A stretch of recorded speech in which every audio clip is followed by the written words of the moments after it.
Mohammedan sporting club একটি গর্বের নাম। মোহামেডান স্পোর্টিং ক্লাব একটি প্রিয় নাম। বাংলাদেশের ক্রীড়াঙ্গনে মোহামেডান স্পোর্টিং ক্লাব একটি গুরুত্বপূর্ণ অধ্যায়, একটি গুরুত্বপূর্ণ ব্র্যান্ড নেম। বাংলাদেশের ক্রীড়াঙ্গন থেকে মোহামেডান স্পোর্টিং ক্লাব নামটি বাদ দিয়ে দেখুন তো, ভাবতেই পারবেন না, এটা ভাবা সম্ভব না। বাংলাদেশের স্পোর্টসে, বাংলাদেশের ক্রীড়াঙ্গনে, কি ফুটবল বলুন, কি ক্রিকেট বলুন, কি হকি বলুন, কিংবা অন্য খেলা বলুন, মোহামেডানের ভূমিকা অবিস্মরণীয়। কত অজস্র গৌরবের অধিকারী মোহামেডান স্পোর্টিং ক্লাব। কত দারুণ দারুণ সব খেলোয়াড় মোহামেডানের জার্সি গায়ে খেলেছে। অনেক বছর পর এবার মোহামেডানের সমর্থকরা আশায় দিন গুনছেন। ক্রিকেটে বলুন কিংবা ফুটবল, দুই জায়গায় মোহামেডানের শিরোপা জয়ের সম্ভাবনা দেখা দিয়েছে। ক্রিকেটে এখনো 50-50, আবাহনীকে হারাতে হবে ঢাকা প্রিমিয়ার ক্রিকেট লিগের সুপার লিগ পর্বে। কিন্তু বাংলাদেশ প্রিমিয়ার ফুটবল লিগে কিন্তু মোহামেডান অনেকটাই শিরোপার দিকে এগিয়ে গেছে। চিরপ্রতিদ্বন্দ্বী আবাহনীর সঙ্গে মোহামেডানের পয়েন্টের ব্যবধান 5 এবং গত 5 বারের শিরোপা জয়ী বসুন্ধরা কিংসের সঙ্গে মোহামেডানের পয়েন্টের ব্যবধান 10। বড় বড় বাধাগুলো মোহামেডান ফুটবল দল লিগে পেরিয়ে এসেছে। সামনে সেই ধরনের বড় কিংবা কঠিন বাধা মোহামেডানের সামনে নেই। সেই হিসেবে বলা যায় মোহামেডান শিরোপাটাই কাছাকাছি অবস্থান করছে। তবে দর্শক মন্ডলী, আজকে এই ভিডিওতে আমি মোহামেডান স্পোর্টিং ক্লাবের প্রশংসা করার নয়, আমি বরং মোহামেডানের সমালোচনা করতে হাজির হয়েছি। একটি ঐতিহ্যবাহী ক্লাব মোহামেডান, বাংলাদেশের ফুটবলে মানে মোটামুটি সব, বাংলাদেশের ফুটবল না, বাংলাদেশের ক্রীড়াঙ্গনে মোটামুটি সবকিছুই জিতেছে মোহামেডান। এই ক্লাব এত জনপ্রিয় ক্লাব, এত দর্শক নন্দিত একটা ক্লাব, এত পুরনো ক্লাব। বিদেশে যদি আপনি বাংলাদেশের বিদেশি কেউ যদি জিজ্ঞেস করে যে তোমাদের কোন বিদেশি কাউকে যদি আপনি জিজ্ঞেস করেন যে বাংলাদেশের দু একটা ক্লাবের নাম বলো তো, ফুটবল ক্লাব বা স্পোর্টস ক্লাব, তারা অনেকেই বলবেন যে মোহামেডানের কথা, আবাহনীর কথা, বিশেষ করে মোহামেডানের কথা। তো এরকম একটা ব্র্যান্ড নেই মোহামেডান, এরকম একটা ঐতিহ্যবাহী ক্লাবে নিজে কোনো মাঠ নেই। এখনকার যারা ফুটবল প্রেমী, এই প্রজন্মের ফুটবল প্রেমী, তারা ব্যাপারটা তাদের কাছে অবিশ্বাস্য লাগলো সত্যি, এবং তারা এটা নিয়ে যথেষ্ট হাসাহাসি করেন সামাজিক যোগাযোগ মাধ্যমে, এটা আমরা জানি। কিন্তু তাদের ব্যঙ্গ বিদ্রুপ, তাদের হাসাহাসি বা তাদের মোহামেডান সমর্থকদের আক্ষেপ, কোনো কিছুই কিন্তু মোহামেডানের ম্যানেজমেন্টকে দেয় না। আজ এত বছর হয়ে গেল মোহামেডান একটা মাঠের পিছনে বিনিয়োগ করতে পারে নাই। এটা এই যুগে এসে খুবই অবিশ্বাস্য ঠেকে। মোহামেডান স্পোর্টিং ক্লাব প্রতি বছর ফুটবল দলের পেছনে, ক্রিকেট দলের পেছনে, হকি দলের পেছনে কোটি কোটি টাকা খরচ করে। শত কোটি টাকা হয়তো না, কিন্তু এই অঙ্কটা 20-30 কোটি টাকা ছুঁয়ে যায়। একটা মাঠ বানাতে কত টাকা লাগে? একটা ভালো প্র্যাকটিস ভেন্যু, একটা ভালো নিজের স্টেডিয়াম, কত টাকা লাগে? বসুন্ধরা কিংস কত টাকা দিয়ে কিংস অ্যারেনা তৈরি করেছে, বা আবাহনী কত টাকা খরচ করে তাদের মাঠটাকে মেনটেন করে। ইভেন ব্রাদার্স ইউনিয়ন ক্লাব, তারা অনেক বছর পরে এবার আবার তারা স্বরূপে ফেরার চেষ্টা করছে, তাদেরও একটা মাঠ মেনটেনেন্সের পেছনে তাদের বিনিয়োগ আছে। রহমতগঞ্জ ক্লাবের একটা মাঠ আছে, তারাও মাঠের পেছনে বিনিয়োগ করে। মোহামেডান কেন করবে না? এটা অবিশ্বাস্য একটা ব্যাপার। মোহামেডান স্পোর্টিং ক্লাবের নিজস্ব মাঠ নেই। আমি মোহামেডানের একটা শক্তিশালী সমর্থক গোষ্ঠী আছে, মোহামেডানের নিবেদিত প্রাণ সমর্থক গোষ্ঠী। আমরা জানি যে অতীতে সমর্থক গোষ্ঠী আমাদের মোহামেডানের ম্যানেজমেন্টের উপর অনেক কিছুতে চাপ প্রয়োগ করে তাদের বিভিন্ন সিদ্ধান্ত নিতে বাধ্য করেছে তাদেরকে। কিন্তু আমি একটু হতাশ হই যে মোহামেডানের সমর্থকেরা, এরকম নিবেদিত প্রাণ সমর্থকেরা যারা জার্সির টানে, যারা মোহামেডানের নামের টানে মাঠে যান এখনো, তারা কেন যেন মাঠের ব্যাপারটা, মানে মোহামেডানের নিজস্ব মাঠের ব্যাপারটা নিয়ে তারা খুব একটা উচকিত না। হয়তো এটা তাদের গা সওয়া হয়ে গেছে, দীর্ঘদিন ধরে তারা দেখছেন যে মোহামেডানের মাঠ নেই, অথবা তারা জিনিসটা সেভাবে ম্যানেজমেন্টের কাছে পৌঁছে দিতে পারেননি। মোহামেডানের বর্তমান ফুটবল দলের অধিনায়ক এবং সাবেক তারকা ফুটবলার আলফাজ আহমেদের একটা মন্তব্য গত বছর কিছুদিন আগে তিনি করেছিলেন যে তিনি তার কোচিং এবং খেলোয়াড়ি জীবন মিলিয়ে মোহামেডান ক্লাবের সঙ্গে 56টা মাঠে ঘুরেছেন, 56টা জায়গায় তিনি প্র্যাকটিস করেছেন। মোহামেডান কোন জায়গায় প্র্যাকটিস করে না? মোহামেডান বুয়েট মাঠে প্র্যাকটিস করে, মোহামেডান ঢাকা বিশ্ববিদ্যালয়ের মাঠে প্র্যাকটিস করে, মোহামেডান ধূপখোলা মাঠে প্র্যাকটিস করে, মোহামেডান গোলাপবাগ মাঠে প্র্যাকটিস করে। আমার ছোট মোহামেডান ক্লাবকে রং পার্কে প্র্যাকটিস করতে দেখেছি। এটা এই প্রজন্মের ফুটবল প্রেমীদের কাছে অবিশ্বাস্য ঠেকতে পারে। আমি একটু এই সুযোগে একটু ছোটবেলার একটা স্মৃতির কথা বলি যে আমি তখন খুব ছোট, ক্লাস 2-তে পড়ি, 1 কি 2-তে পড়ি।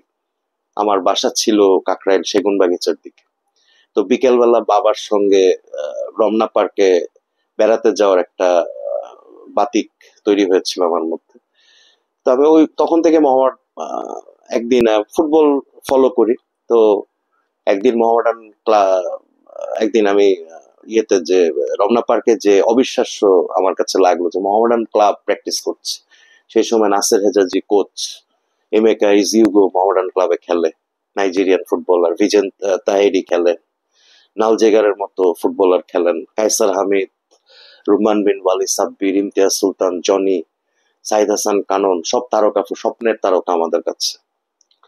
তো মোহামেডান ক্লাব রমনা পার্কের এক চিলতের জায়গায় তারা ওয়ার্ম আপ করছে, প্র্যাকটিস করছে।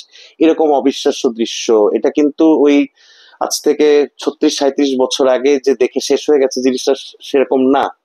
এখনো আপনি যদি দেখেন যে মোহামেডান ক্লাবের ক্ষেত্রে এই ধরনের ঘটনাগুলো ঘটে। মোহামেডান ক্লাব প্র্যাকটিস করবে দেখে স্থানীয় ছেলে পেলে যারা মাঠে ফুটবল খেলে, ধূপখোলা মাঠ কিংবা গোলাপবাগ মাঠে, তাদের খেলা বন্ধ করে দিয়ে মোহামেডান ক্লাবকে প্র্যাকটিসের সুযোগ তৈরি করতে হয়েছে। এই ধরনের ঘটনাও ঘটেছে। সাম্প্রতিক সময় দেখছি যে এই পল্টন ময়দানের যে এখন স্থাপনা উঠতে উঠতে পল্টন ময়দানের পরিধিও খুব ছোট হয়ে গেছে। তো পল্টন ময়দানের এবড়ো খেবড়ো ঘাস নেই, শক্ত পাথুরে মাঠ, সেখানে মোহামেডানের ক্লাব, মোহামেডানের ফুটবল দল প্র্যাকটিস করছে, যারা এই মৌসুমে লিগ জয়ের স্বপ্ন দেখছে।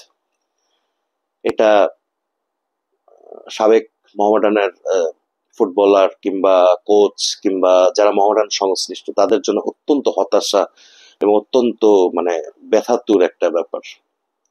এই ব্যাপার, এই ব্যর্থতা বা এই মাঠহীনতা থেকে আমার কাছে মনে হয় এই বছর বেরিয়ে আসার একটা সুযোগ তৈরি হবে। দীর্ঘদিন পর মোহামেডান হয়তো শিরোপা জিততে পারে এবার। তো শিরোপা জিতলে আমি ব্যক্তিগতভাবে আমি মোহামেডানের সমর্থক গোষ্ঠী বা সমর্থকদের অনুরোধ জানাবো তারা যেন ক্লাব ম্যানেজমেন্টের ওপর আপনার মাঠের জন্য তারা প্রেসার ক্রিয়েট করেন। মোহামেডান ক্লাবের মাঠ নেই এই যুগে, এটা একটা মানে আনপ্রেসিডেন্টেড ব্যাপার। এটা আসলে লজ্জাস্কর ব্যাপার, এটা দেখতেও ভালো লাগে না। আরেকটি বিষয় বলে আমি আজকের ভিডিওটা শেষ করতে চাই। ভিডিওটা একটু লম্বা হয়ে যাচ্ছে, আমাকে ক্ষমা করবেন। সেটা হচ্ছে যে এবছর এই মৌসুমে মোহামেডান যদি লিগ শিরোপা জয় করে তাহলে হয়তো মোহামেডানের মহাদেশীয় পর্যায়ে খেলার সুযোগ আসবে। এটা একটা বড় ঘটনা। মোহামেডান 2023 সালে আপনার ফেডারেশন কাপ জিতেছিল কুমিল্লাতে, সেই অবিশ্বাস্য ম্যাচে আবাহনীকে হারানোর পরে মোহামেডানের সামনে কিন্তু এএফসি তে একটি স্লট পেয়েছিল, এএফসি কাপে খেলার সুযোগ এসেছিল মোহামেডানের সামনে। কিন্তু দুর্ভাগ্যজনক ভাবে মোহামেডানের এএফসি ক্লাব লাইসেন্স না থাকার কারণে মোহামেডান সেবার এএফসি কাপের সেই স্লটটি ব্যবহার করতে পারেনি, খেলতে পারেনি।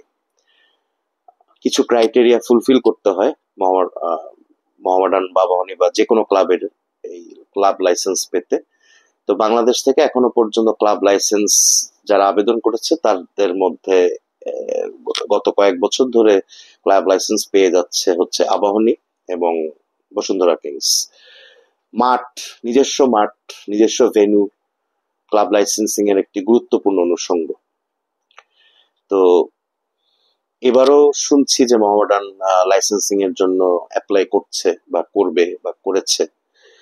তো এই কোনো কারণে যদি এবার ক্লাব লাইসেন্সিং না হয় তাহলে কিন্তু মোহামেডান শিরোপা জিতেও মহাদেশীয় পর্যায়ে কম্পিট করতে পারবে না। অথচ মোহামেডানের কিন্তু একসময় মহাদেশীয় পর্যায়ে মোহামেডানের দারুণ ফুটহোল্ড ছিল। মোহামেডান বেশ কয়েকবার এশিয়ান ক্লাব লেভেলে মোহামেডান ভালো করেছে, ভালো পারফর্ম করেছে এবং মোহামেডান নিজেদেরকে প্রতিষ্ঠিত করেছিল এশিয়ান ক্লাব লেভেলে। বাংলাদেশের ক্লাবগুলোর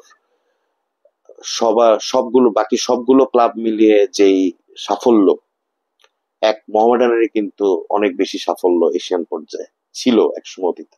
দীর্ঘদিন মোহামেডান যেহেতু মোহামেডান অনেক বছর লিগ শিরোপা জিততে পারে নাই, তাই মোহামেডান দীর্ঘদিন মহাদেশীয় পর্যায়ে অনুপস্থিত।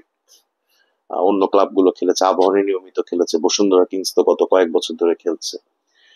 তো এবার যদি ক্লাব লাইসেন্সিং না হওয়ার কারণে মোহামেডান মহাদেশীয় পর্যায়ে খেলতে না পারে, সেটা কিন্তু খুবই দুর্ভাগ্যজনক ও দুঃখজনক ঘটনা হবে।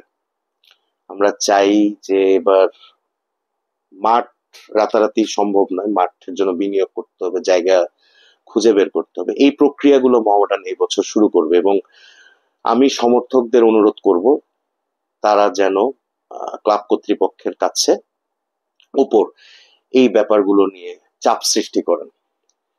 মোহামেডান সমর্থকরা অত্যন্ত শক্তিশালী প্রেসার গ্রুপ, তারা নিবেদিত প্রাণ। আমি আগেও বলেছি বাংলাদেশের যে কোনো ক্লাবের চেয়ে মোহামেডানের সমর্থকরা অনেক বেশি নিবেদিত। আবাহনীকেও রাখবো এই জায়গায় যে আবাহনীর সমর্থকরাও নিবেদিত, তবে মোহামেডানের একটা অন্য ধরনের বৈশিষ্ট্য আছে মোহামেডানের সমর্থক, এটা আমি জানি। তো তারা এবার ক্লাব কর্তৃপক্ষের কাছে প্রেসার ক্রিয়েট করবেন, তারা তাদের ক্লাবটাকে, মোহামেডান ক্লাবকে যেন অনেক আরো বেশি প্রফেশনাল ক্লাব হিসেবে তারা গড়ে তোলেন। একটা মাঠের ব্যবস্থা যেন তারা করেন, অবশ্যই তারা যেন ক্লাব লাইসেন্সিং করেন এবং মোহামেডান যেন এবার মহাদেশীয় পর্যায়ে কম্পিট করার সুযোগ পায়। মোহামেডান ক্লাবের অনেক সমালোচনা করলাম, কিন্তু মোহামেডানের দরকার, বাংলাদেশের খেলাধুলার স্বার্থে একটি শক্তিশালী মোহামেডান আমাদের দরকার, শক্তিশালী আবাহনী আমাদের দরকার, শক্তিশালী বসুন্ধরা কিংস আমাদের দরকার, কিংবা ব্রাদার্স ইউনিয়নের মতো ঐতিহ্যবাহী ক্লাবের অংশগ্রহণ, তাদের প্রফেশনালিজম আমাদের দরকার। আপাতত মোহামেডানের সাফল্য কামনা করছি। মোহামেডান শিরোপা জিতুক, মোহামেডান লিগ জিতুক, মোহামেডান আরো সাফল্য পাক, ফুটবলে পাক, হকিতে পাক, ক্রিকেটে পাক। মোহামেডান যেন পেশাদার বৃত্তের দিকে এগিয়ে যেতে পারে এবং আবার বলছি মোহামেডানের যেন একটা ভালো নিজস্ব আধুনিক প্র্যাকটিস সুবিধা সম্পন্ন মাঠ মোহামেডান তৈরি করতে পারে, সে আশায় বুক বেঁধে রইলাম। ধন্যবাদ।